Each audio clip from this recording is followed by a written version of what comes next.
طرف از ما اوغل خونه هستند از همسایه‌ام انا یک اوغل زد 11 ساله اون وای نامعلوم نیست. بغیر از این با این طرف هم یک 300 بوق دیگر هم این هم زیر ترمان موده از سوی مو. بغیر از این مو خط آبگذر داشتیم که وای هم برای خوردنی و هم برای آب دادن زمین ها بود وای هم از استفاده برآمد.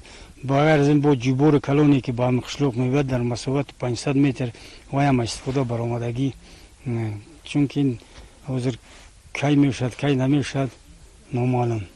درختای ما باید استفاده میبرند. بغیر از این ما بگن هنوز یک بوق دیگر هم داریم یک مهر آب زدن در کار جیبورو نیستند. خط آبگذر اما نیست شد. از جانب گلشیر خدایوربکов برای تامین طلبات باغ و گرمخانه با آب پالیزی در مسافه 500 متر قبور آبگذر گذرانده شده. متاسفانه آن هم زیر ترمق قرار گرفته خط آبگذر آب آشامیدنی نیز از استفاده برآمد. از طرف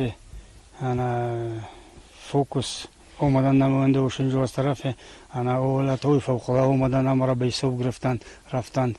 از طرف خزیده خون اومدند دیدند کردند. ما بود درخواست چی و ماموش دستم تلفات چی اما بود ما اونو بود درخواست نویسی.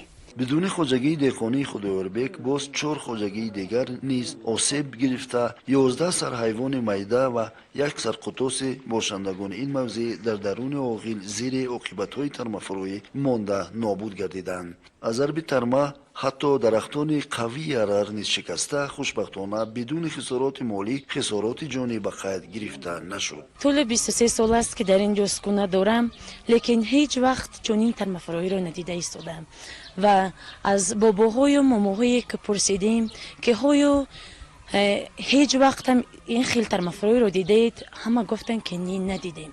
بار اول است که چنین ترمه کلون یعنی در اینجا اومده است و یعنی خوشبختانه از اون است که به خانه های ما یعنی ضرر نرسونید و باغ‌ها رو یعنی که همه در زیر ترمه موندند و خوشبخت از اونیم که یعنی خانه های ما رو هیچ ضرر ندیدند. در موضع برصدیف تنها 2 نقطه استفاده آب آشامیدنی موجود بود. یک تای آن به خواجگی دهقانی خدایوربک تعلق داشته بر اثر ترمه‌فروری آن از استفاده برآمد. امروز حدود 19 خواجگی از یک نقطه آب آشامیدنی که متاسفانه بر اثر علت‌های پیدا گردیده طلبات را قانع کرده نمیتواند استفاده میبرند. چنین نوبت را از روز فرآمدن ترمه دچار آمدن ممکن است. روستاییان نیت دارند که از دره بیجان خط آبگذر را سوی مکان زیست بنیاد نمایند، ولی این اقدام تنها در صورت دستگیری از جانب مقامات اجرایی حاکمیت دولتی ناحیه شغلان و شریکان رشد امکان پذیر است. از موضع آفت زده نمایندگان ریاست کمیته حالت‌های فوق‌العاده و مدافع